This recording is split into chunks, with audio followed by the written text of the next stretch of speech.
Good evening, everybody. This is John Marola on Keeping It Real, Section 5 Football.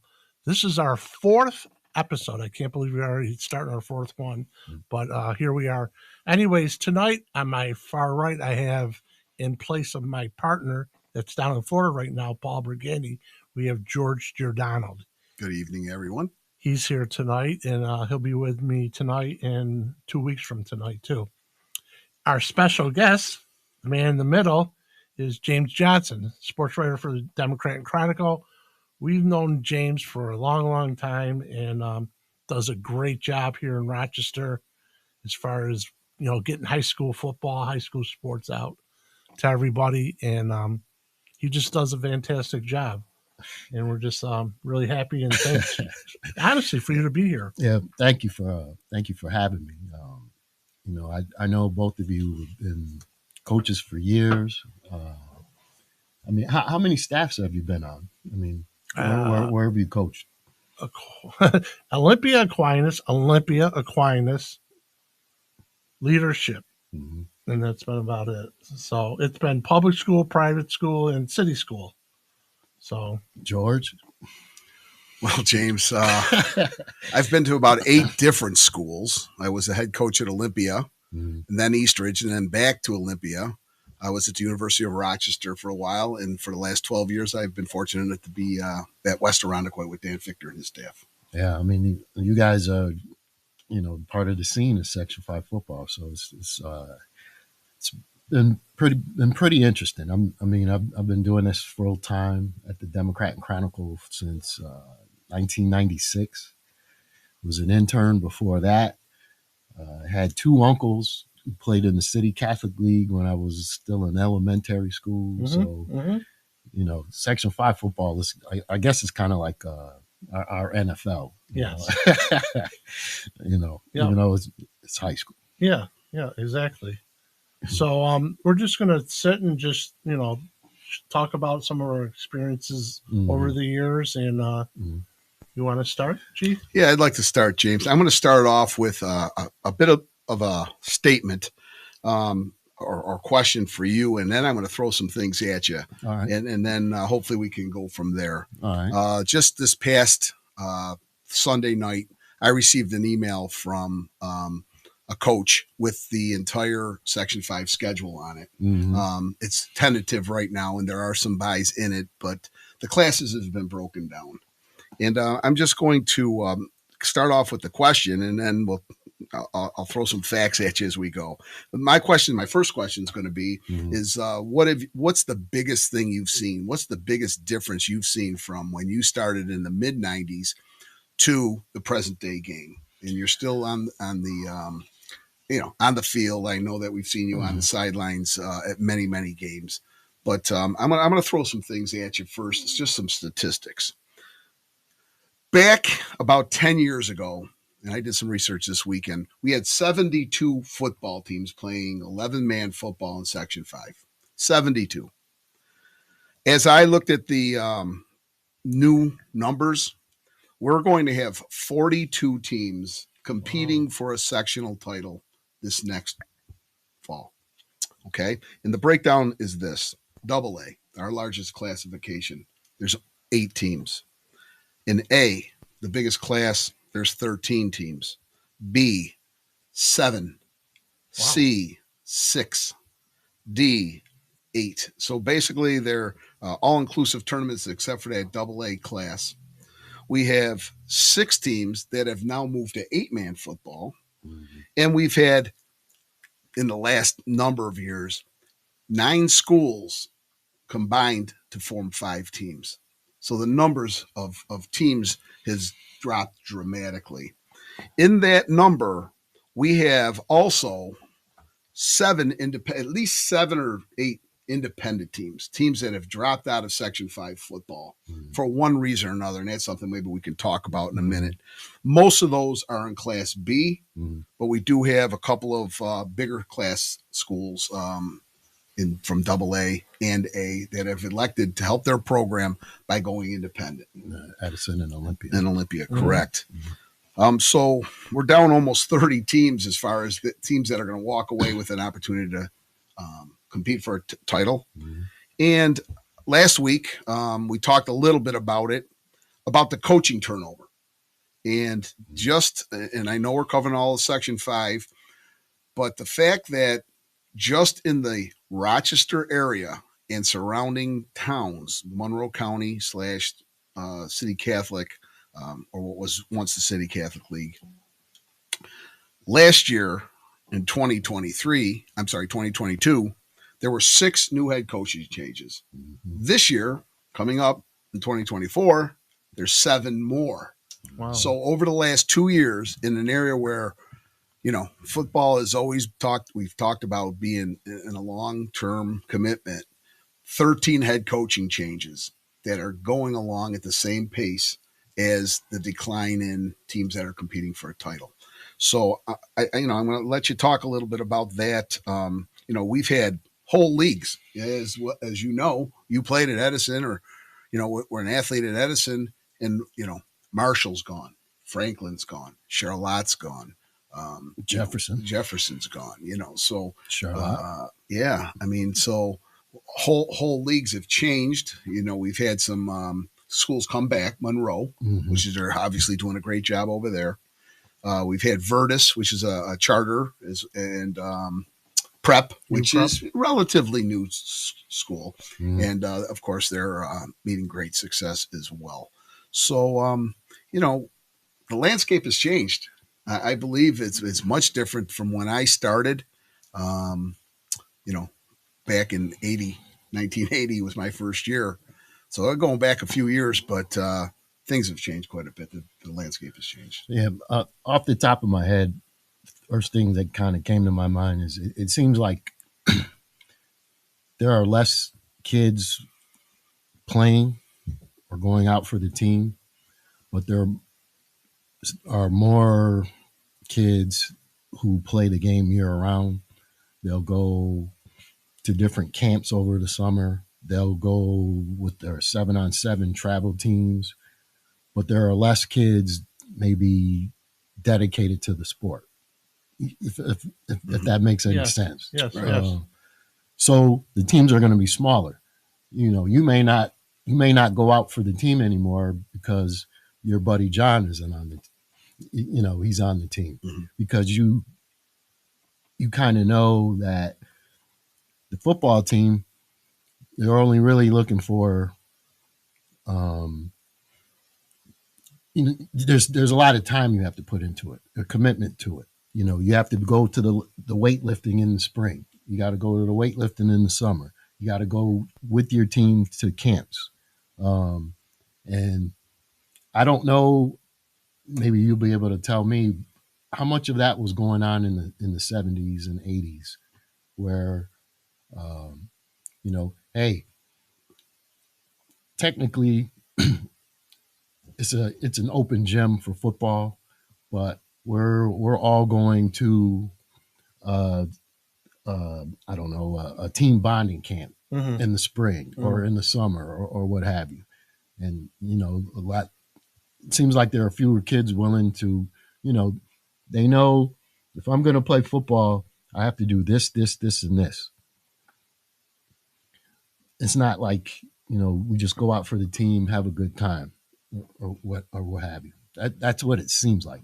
I don't know if, I don't have any statistics or anything, right, or everything, but I think there are less kids playing the game, but the ones who do, there are more of them that are dedicated to it year round.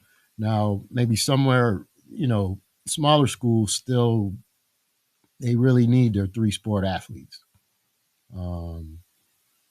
So maybe there are less activities in the spring, or maybe less requirements in the spring. Okay, I know you're a baseball pitcher, so maybe we don't have to go to this 7-on-7 tournament at Fisher, Yeah. stuff like that. But in general, I just think there are less kids playing the game, but there are more dedicated year-round football players. Yeah, I agree. There's a lot of in this area. yeah. There's a lot of opportunity out there. We do have CDC. They're taking some of the skill kids. There's at least two linemen's camps that are out there. Yeah. So there's a lot of opportunity. There's team camp. Yeah. We'll talk about the team camps that we go to, and the coaches are asking a lot of the athletes. Yeah. One of the biggest differences I see from when I was not only a young coach but also as an athlete is the coaches themselves. Back in the day when you had Don Quinn, Warner Kleeman, Jimmy Cox out of Rush Henrietta, those guys, they went from football to basketball or wrestling right into the track, baseball, lacrosse. And they did three sports themselves. Correct. So a lot of the kids would follow them. And I'm sure you saw that at Edison with guys that coached football, basketball, track, and then repeat, and the kids followed them.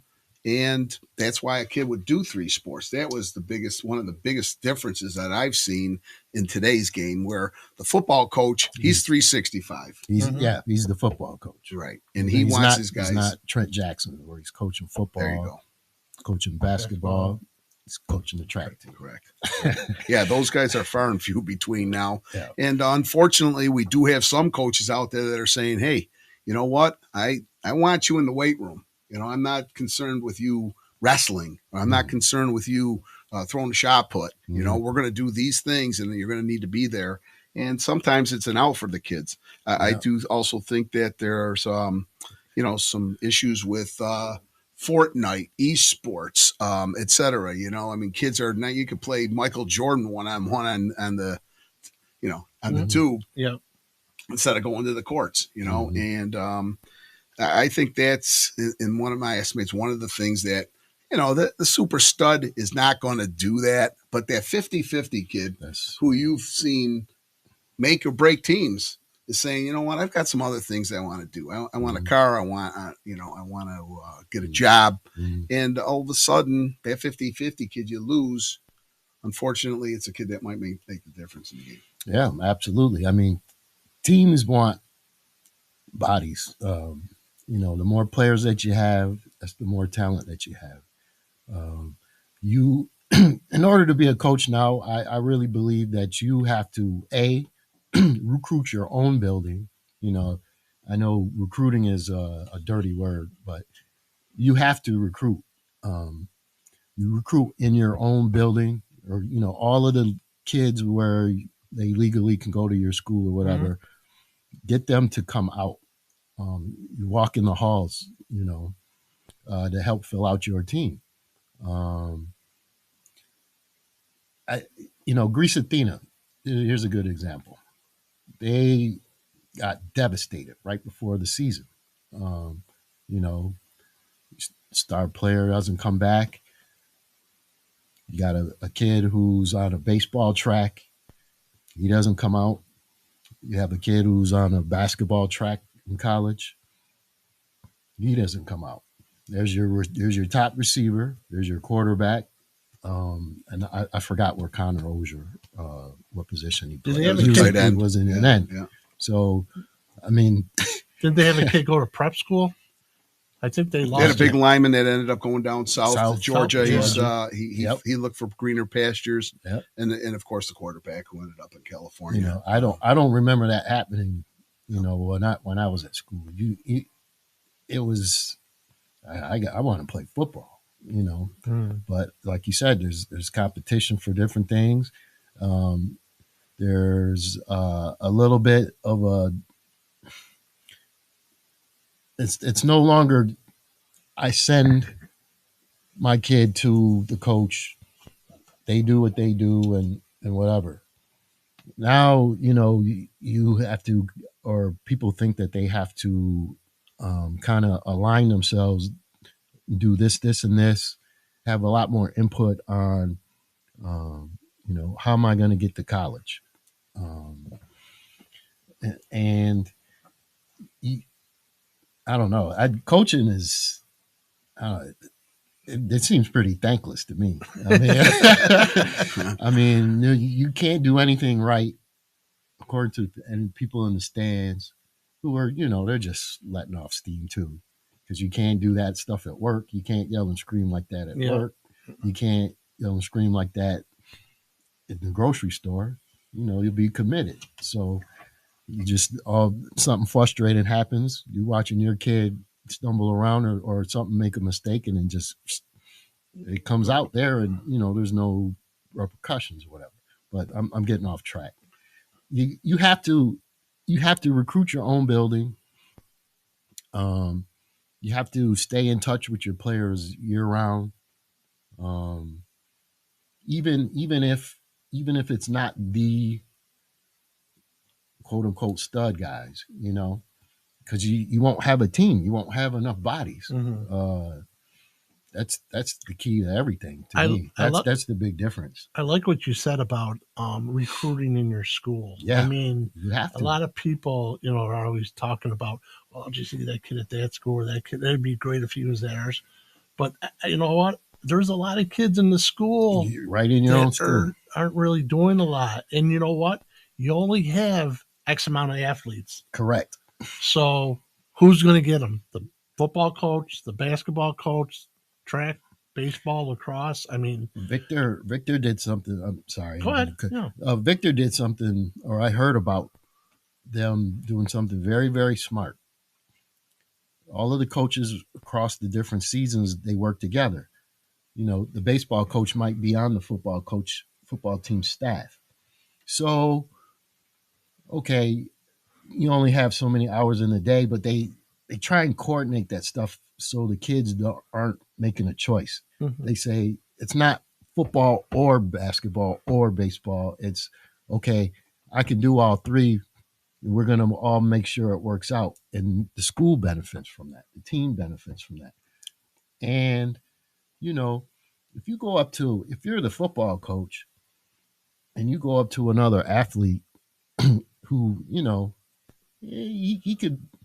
he's not a football player per se, but he could help the team because that's what everybody tries to do now, get as many athletes as possible. If you don't have 50 hardcore football players, what you do is you mix in athletes with them. Yes. Yep. So you go up to a kid who, he might be an okay in another sport, and you go up to him and say, hey, you could help us out. You never know what that might do for the kid. Mm-hmm.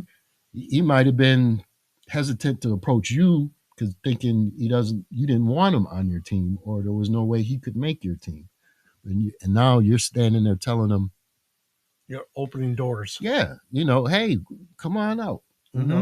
I think when we had Chris here last week, Battaglia, and one of the things he said is when we were at Aquinas, like we said, there's only so many athletes in a school. Right. And the biggest thing that he said that he did, which I know because I seen it, was him and Mike Grossadonia, the basketball coach, they would get together and say, yeah.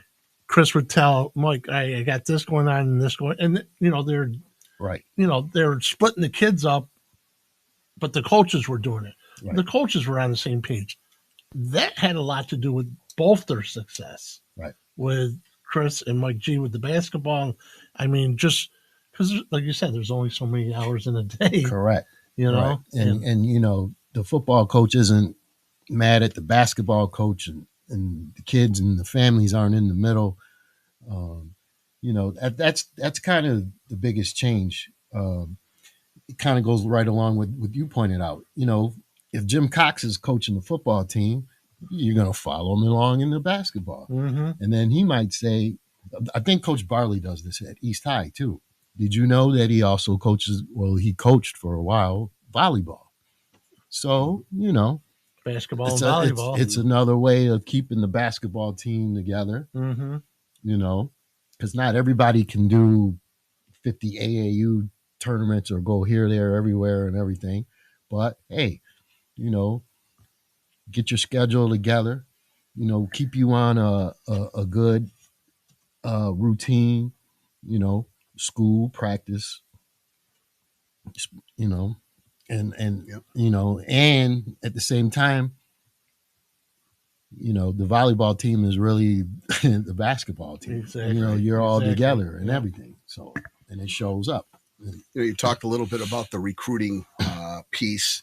one of the things at West Chronicle that we take a lot of pride in is our retention. We do have Mod B, Mod A, JV, varsity football, and we try to make those steps as small as possible so that we retain those young kids, especially those I keep calling them 50-50 kids that are, just not ready yet. They might be a year away. They might be 4 years away, but at some point they're going to make a play for you and say, remember when you didn't even play, got in the field when you were Mod B and now you're a starter, whatever like that. So retaining the kids that you do have. And then, and I remember Don Santini at Fairport, always junior Red Raiders, once a Raider, always a Raider. So when they came in as third grade, fourth grade, they wore red and white. They had the Raider on their helmet. The coaches ran their plays. So there was a very smooth transition from youth to modified JV and varsity. And I can't remember, maybe you can because you've been around, a kid leaving Fairport to go to another school. No. It's the same as Hilton. Rich Lapani out at Hilton has done an outstanding job of retaining the kids he has, and the kids coming right through and playing for him and playing Hilton football for 8-10 years. And they retain the kids they have. It's a happening. They want to be there. There's going to be some disgruntled players. We know that. Right. There's only 11 on the field and only one can carry it across the goal line. And there's going to be disgruntled parents. We know that. But if you can retain the kids, get those extra athletes, again, I'll go to Rondequoit. Most of our kids on our best teams were football second kids. Gerald Drumgool, if you remember, was basketball first, and he's still playing basketball. We had kids go to Maryland on lacrosse scholarships. They were football second, lacrosse first, baseball. Nicky Searce, who was an all-grade of Rochester in 3 sports, on your list, and he went to college to play baseball. So, we did have a lot of kids that, hey, come on out. We know it's your second sport, who became very successful in the football world as well. So, you got to do some hustling, get in a building, grab the best athletes, and once the season's over, we tell our kids, go compete. And I think that was on last week's,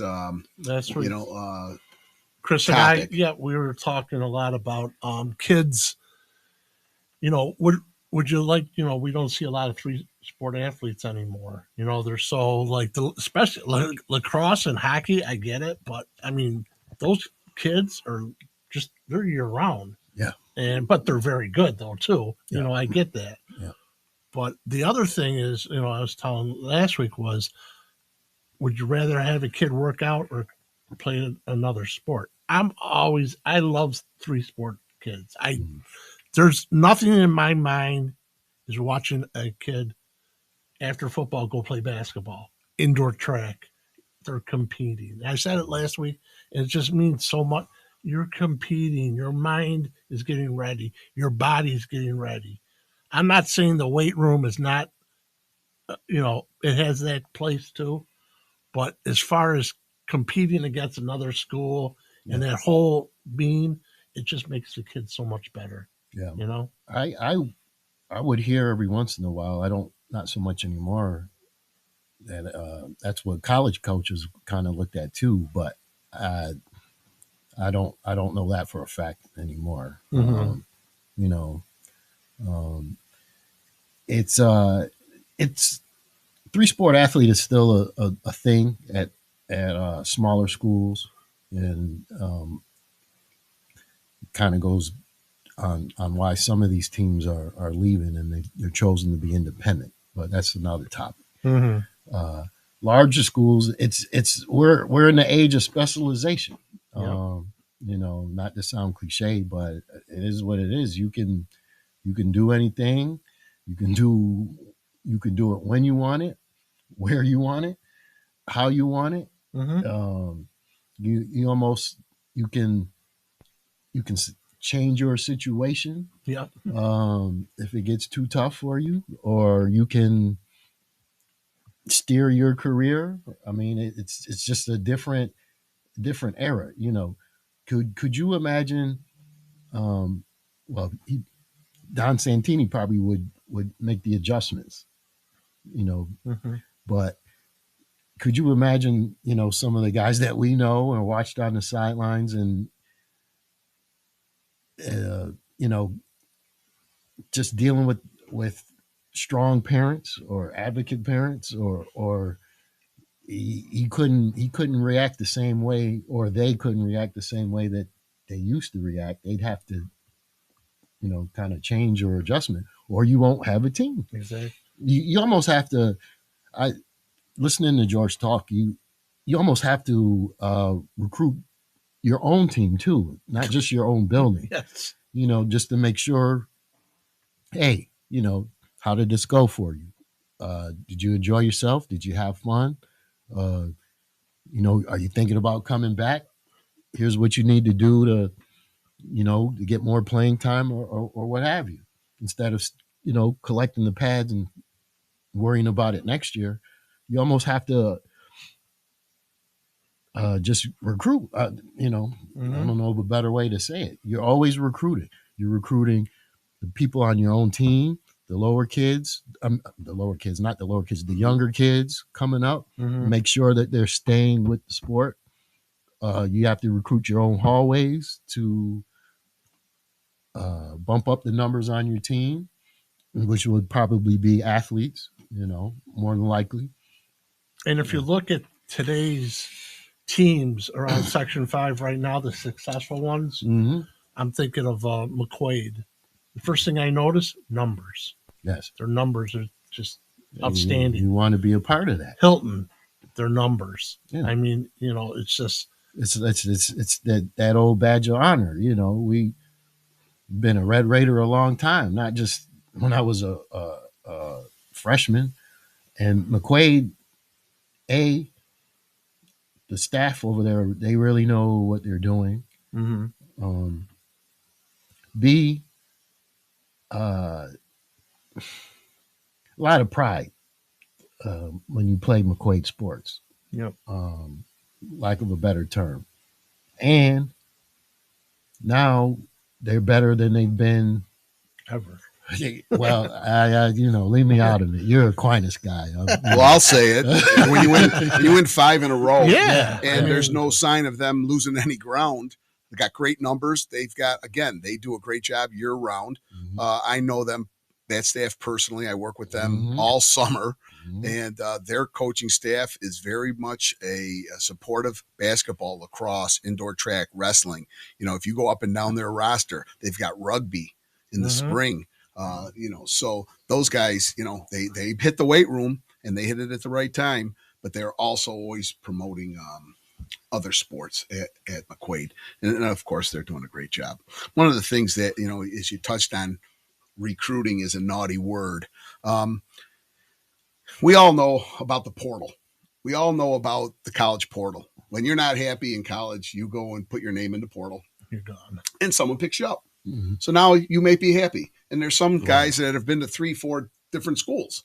Mm-hmm. I'm not sure if they do that in other sports, but we're going to talk about football. We know that thing has gotten huge.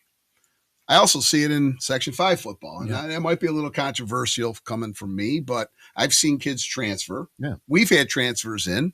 We've lost kids to other schools. Yeah. I'm not sure how difficult it is to transfer anymore. We do have private schools, charter schools.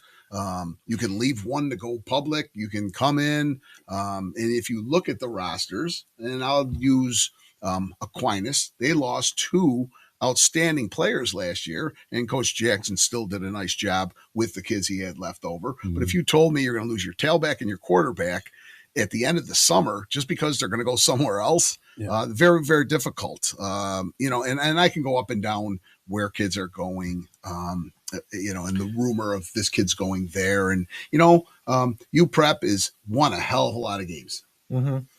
And they've gotten some kids on their roster. They've also lost some kids from their roster. But now you never saw that, James. I don't remember when we were younger coaches, a kid going into another school.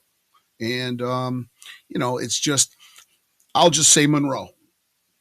2 years ago, they didn't even finish the season. Yep. Right. They They didn't finish the season, and all of a sudden they're a player or two away from winning a state title. I'm going to say that there's probably some kids that came into that building that helped that program get to where they're at. And it may be because a kid says, you know what? Coach is doing a hell of a job over at Monroe. They help their kids get into college. They're doing the right things in the classroom. I want to be part of that. Right. And so kids are more free to move. Yeah.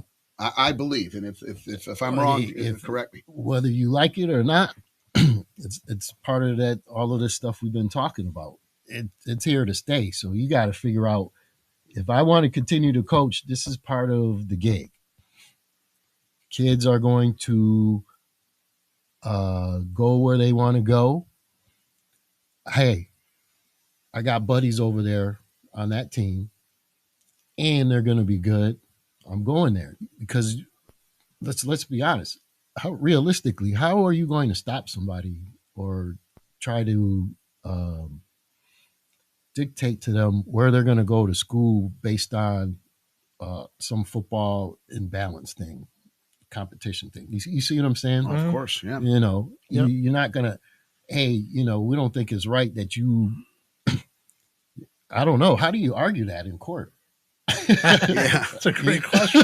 No, I think the parents obviously are attuned to what they can and cannot do, where they can move. Yes, you know, you grab an apartment in another district. Even if you didn't know the transfer rule, you know what? How are you going to stop that? Right. And you mentioned earlier today, you know, 2 kids from Athena that they were counting on ended up out of state. Right. And who's driving that? There's got to be a force that says, hey, come out to, you know, out here in California. We got this going on. You know, we went down to watch Massillon play football this past fall. You know, their quarterback came from Cleveland, which was 2.5 hours away. Right. He ended up being the difference in many of their games. They ran the table and won the state championship. Well, if that kid doesn't show up at your doorstep, that probably isn't all happening. Correct. Now, all of a sudden, there's other kids saying, you know what? I want to go to Massillon too. Right. So winners, become, it becomes a snowball. I'm buddies with that kid. Yep. You know, just because you go to Fairport, that doesn't mean you don't talk to somebody from East Rochester nowadays. Especially now with the internet being what it is. Exactly. You know. So, you know, they might be on rival teams during the fall, but we're rolling with Greg Hopkins and CTC in the summer. Right.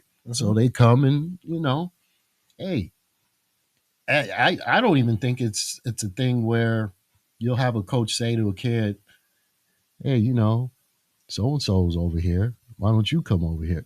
The kids and the families are just doing it themselves. You know, if I'm going to do all of this work, at least I'm going to do it with my friends. Not only that, you're going to have a shot at a block.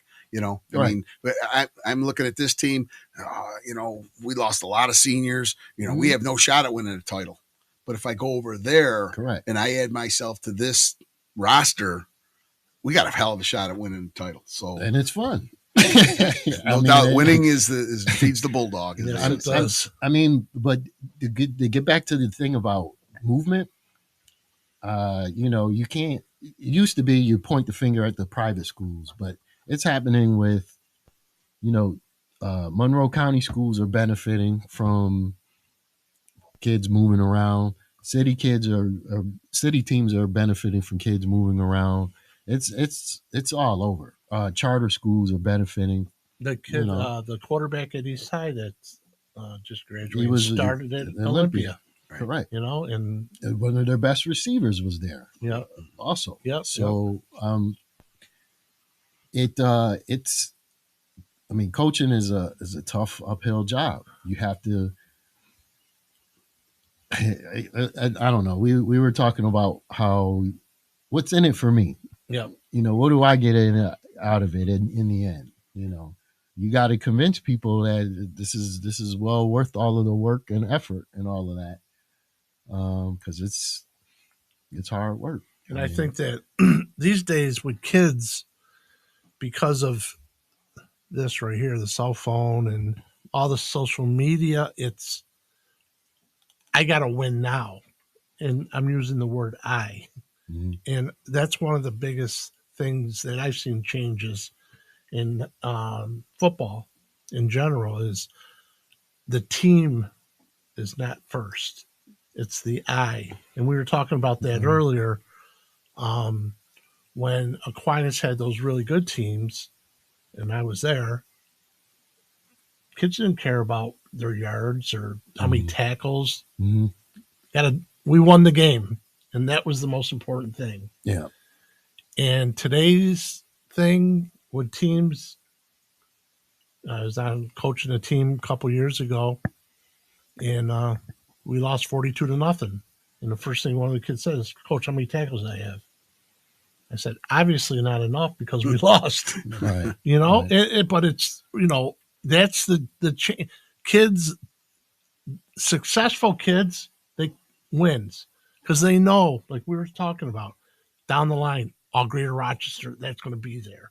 Super 22, All State, all those awards are going to be there because you're winning.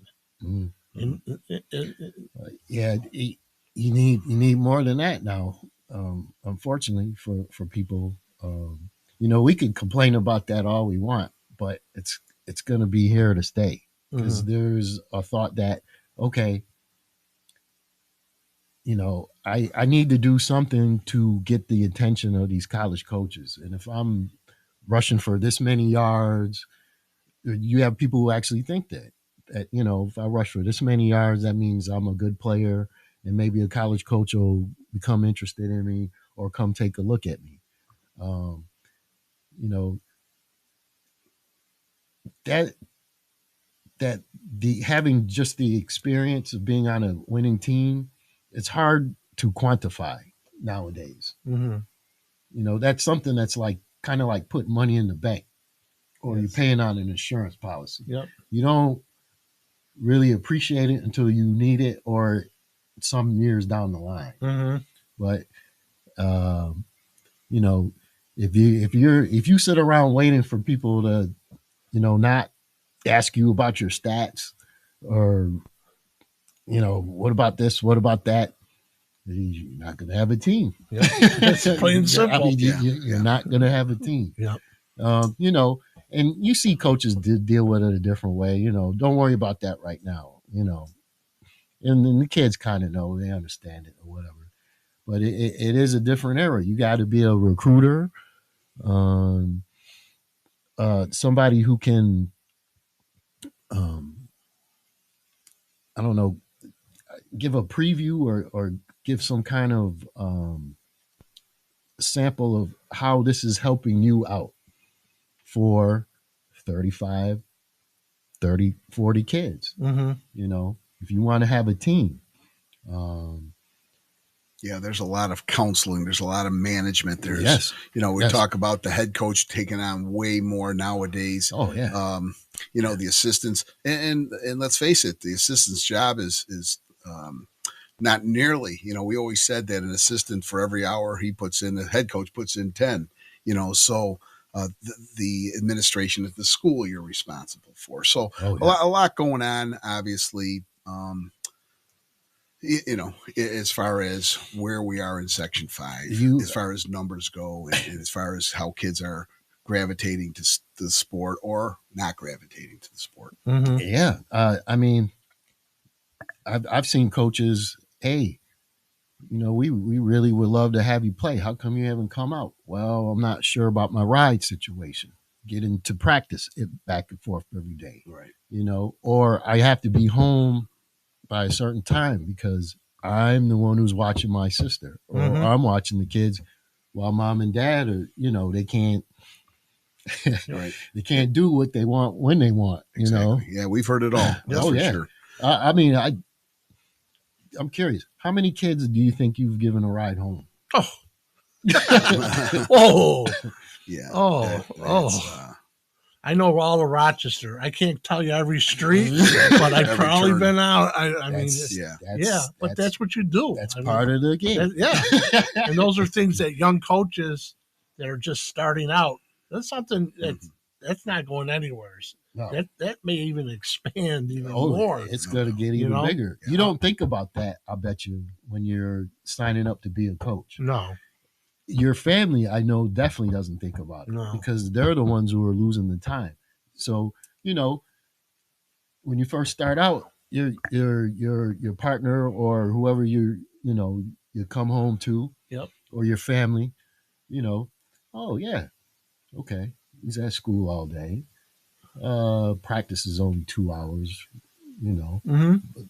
you don't tell them about you're the one who's gathering up all the equipment. You're the one who's kind of supervising, other stuff. You're the one who's not bringing not just so and so home, but so and so home, and they live on opposite sides of the town. Oh yeah. Or you're meeting with a set of parents for 2 hours Correct. after Yep. everyone else has gone home. You're still there with mom and dad who are, they're not happy with the carries the That's his right. son has got. But That's right. I know you got the newspaper here in front of you, not to change the subject or what, but you've done an outstanding job with the Greater Rochester and continuing that. I know that the players really look forward to opening that page on that Sunday when the team is announced. To me, it was motivating as a player to try to get on that list. And play my best ball. Yeah. It's also as a young coach. Remember, we used to put it up in the locker room, the list of all Greater Rochester performers, and I want to be like Pete Tufo, Ed Long, Marcus Wilson, Rini Angolia, et cetera, et cetera. And I think it went a long way. Can you tell us a little bit about All Greater Rochester? I know there's a lot of people out there that probably call you and say, Johnny didn't make All Greater Rochester. How many phone calls you got from me? One or two. Yeah. Tell us a little bit about All Greater Rochester. Obviously, it started off with football and then basketball, or both came along in the mid 70s. It is our bread and butter. It is our I think what we're most known for. I think it's definitely a team effort. It's not James Johnson or whoever waving a wand and saying, "You're on the team. You're not on the team. You're on the team." What we do is we go to games, all through the season, regular season, preseason. Well, not games, but we talk. We talk to people. After a while, you kind of figure out, who's gonna sell you a bill of goods or who just wants to talk football and tell you, hey, so and so may go to that school, but he can play ball. All of that stuff. Collect all that information, hold it. Go on what we watched, what we seen, what happened when this team played this team, or when this player went up against that player. And at the end of the season, we send a ballot out to as many coaches as we can. We'd like to think that we sent them to all of them, all of the head coaches. We collect those and we count them up. Now, it's not necessarily everyone who got 35 more votes is automatically on the team. No. But we kind of mix all of that stuff together. The number of coaches, who they voted for, and I have no shame in my game. Say you're a coach that I really respect. I have a lot of I have a list where I kind of look at, okay, I know this coach, he's a lineman guy. So if he's voting for him and and I can't see in an agenda, or he may not have voted for a kid and I don't see an agenda, it's a lot of personal relationships and stuff and all like that. But who voted for who? A lot of that goes into it too. And, we work together as a team. Scott Norris kind of, you can't call him the sports editor, but we he basically, that's what he is. But Mhm. he's got like 4 different hats down at the paper. But Yeah. Marquell Slaughter, a co-writer. Oh, We had Justin Ritzel just come on board, and we talk to each other. I just because I've been here the longest, that doesn't mean my word is law or we should do it that way. But we bounce things off of each other. What did you see? What did you see when we're doing that now with basketball? Mm-hmm. I can't remember the last time Franklin was this good in basketball. maybe when Trent was playing. Yeah, it's going back a few years. But, for sure. so I'm going to him and I'm saying, hey, when you went to that game, what happened? Where does he hang out at? Is he in the paint or is he or is he shooting jump shots? Yep. There's a lot of that goes into it. It's kind of like the best day and the worst day, when the team comes out, because there's people who are disappointed that they didn't make it, and then you see the little stuff on the internet or whatever. Oh, it's just politics. He probably wasn't even at a game. No, yes, I was. And going home like this, my hand is in a claw because it's so cold. But it is what it is. Well, it's like anything. You every time you acknowledge someone, 10 other people feel slighted. When you announced your team MVP at the banquet, there's got to be 4, 5, 6 kids that were, I thought I was better than that, and the parents, of course, think Johnny's way better than that too. So, I look forward to it. I know everyone in Rochester looks forward to it. You've expanded to every sport there is. What a great addition to the paper. I can't believe the amount of just sheer time now. Are you doing most of it electronically now? I remember we used to drive the kids, talk about driving the kids. You'd have to, get them up, make sure they had a shirt and tie on, got them up to the DNC and smile and say yes and no. And but as much work as that is, we started to enjoy that part once we kind of figured out the kids really liked it and the families really liked it. I mean, the pandemic just shut all of that down. Right? Yeah, we don't do it anymore. But we'd have a day. Hey, field hockey, football. Yeah, I know. Girls swimming. They're all coming in, and it'd be kind of cool and informative. You kind of stand back and you watch and see who's talking to who, and who knows who. Mm-hmm. You kind of ear hustle, I guess. Yeah. Logistically, it had to be really tough to get everybody there at the right time. Yes. Get them notified. Congratulations, you're a first team. Yes. And then, of course, we used to have part of that was connected to the Eddie Meath All-Star game. Mm-hmm. Like it was almost a Bible that your print came up. Your first and second team automatically made the game. Right. And then you went down into your honorable mentions, and those kids got looks. So there was a lot of merit to All Greater Rochester, and the coming from me. You said was. Well, I can tell you this: everybody's waiting for that. Okay. And I will say, I remember when it used to come out Thanksgiving morning. Oh, if you remember, yes. And now it's a little bit longer than that because I'm sure with all these sports, it's got to be 2, 3. It's almost Christmas morning now, Yeah. But we're halfway through the winter before it comes out. But that is like the Bible, I think. And everybody says UAG, our first team. And it goes on a lot of Hall of Fame plaques. Yep. The Hall of Fame, of course, with Dick Cerrone and now Scott Barker running that. That's on their plaque, first team All Greater Rochester. And, that's kind of like a baseline. I used to love it coming out too. And I wouldn't know anyone on the team. I would have it, put the paper out there, just look at it, turn the page, turn it back, read it. I mean, you just fascinated. Wow, these guys are the best of the best. Yeah. How about talking about some players? You've done it for 25, almost 30 years now. Yeah. I won't say who the best is, but I gotta believe that you've seen some performances out there, and I've seen some good ones. It's a slippery slope. We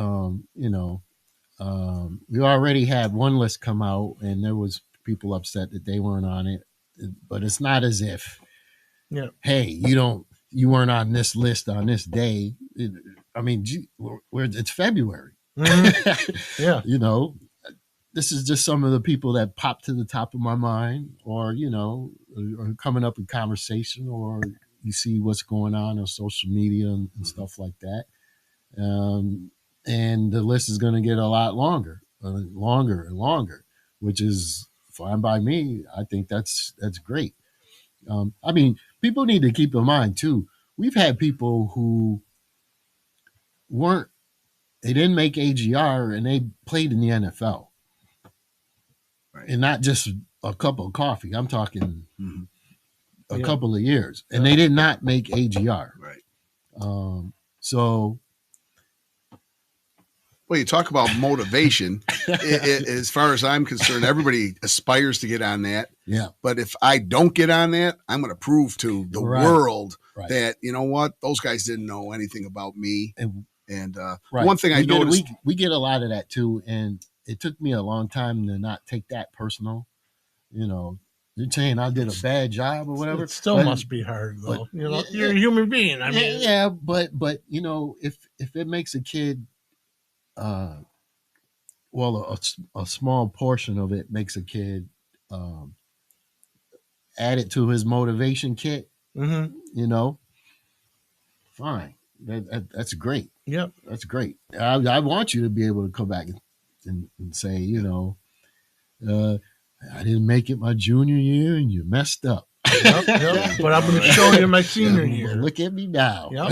Just recently you came out, this is middle of February, first week in February, with a list of about 12, 14 kids. And I noticed that some of the kids who were first team all Greater Rochester didn't make this list. So what was nice is, you went off the board, maybe there's, let's say 8 or 10 kids that are returning. We know about them. Right. And you went off and this list is, didn't include them. It's just in addition to, here's a kid that maybe didn't even play much at all. He's an offensive lineman and now he's, he's made a little name for himself late in the season. Yeah. And here's a guy to watch. Yep. This is his time. Hey, it's football. It's in the newspaper. I really enjoyed it. And I think that that's the kind of stuff that we need more of. Yeah. Potential breakout players. That's basically the guys on the AGR team. They've already broken out. We already know them.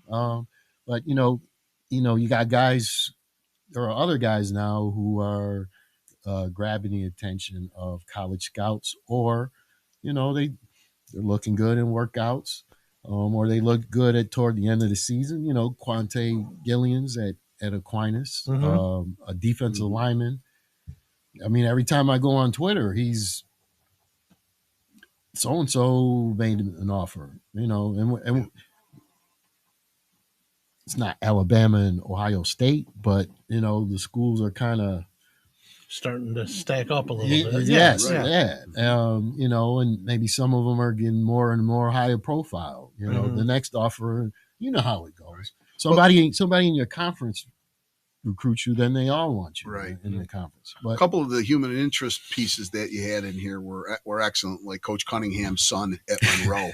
That was a very interesting article to me. Yeah. A part of the article where his son was competing for a spot.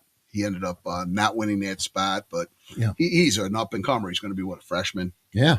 That was just so interesting to me to see, that piece and a number of other things that went on in your article. So it's going to be an interesting thing to watch, because how things work nowadays. The minute they stumble, or somebody's going to say, well, of course you're gonna side with your son. You already get that now, and before he even got on the team. Right. So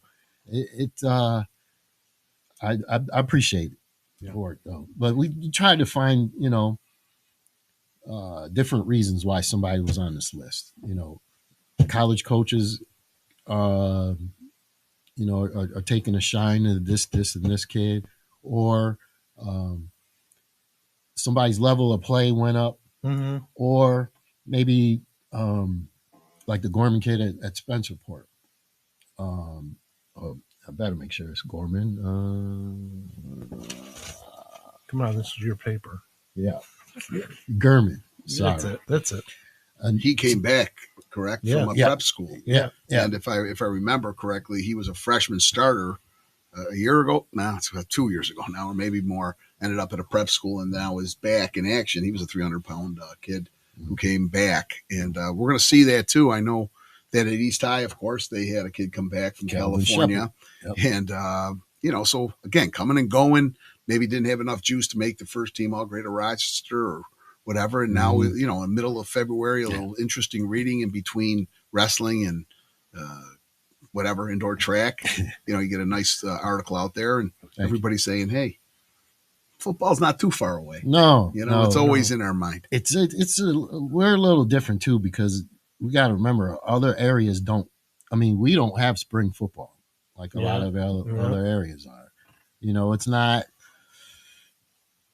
360 to 65 days a year here, meaning the sport, I mean, you go to Ohio, you go to Florida, Pennsylvania. It's like a different sport or a different world. I was saying to people that, we go down to Ohio and watch games, and I noticed down there a lot of the football kids, they're two-sport athletes. And I think I've quizzed this on probably close to 50 people, different people. And I said, football's the one sport. What is the other sport that the kids in Ohio do, the football kids? And I had one person, I forgot who the name was, but he named it. And I don't even know, could you guys know who? I know what it is.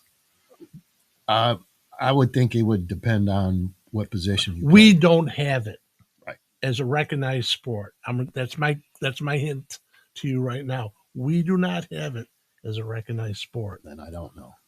Spring football. No, you're wrong. Wow. Weightlifting. Oh, okay. They have competitive weightlifting team. They have a JV team, weight classes, a varsity. Then they have their sectionals. Then they have their states. And that's what they kids do in the wintertime. And I remember talking to some of the people down in Massillon. This is what the football fans do down there in the wintertime, is they'll go to the high school on a Saturday night in the gym, and it'll be all set up for their powerlifting and their lifting. Neat. And then they may go to another high school in a couple weeks from then, and that's what they do. And that's one of the reasons why they're on a different level now. Yeah.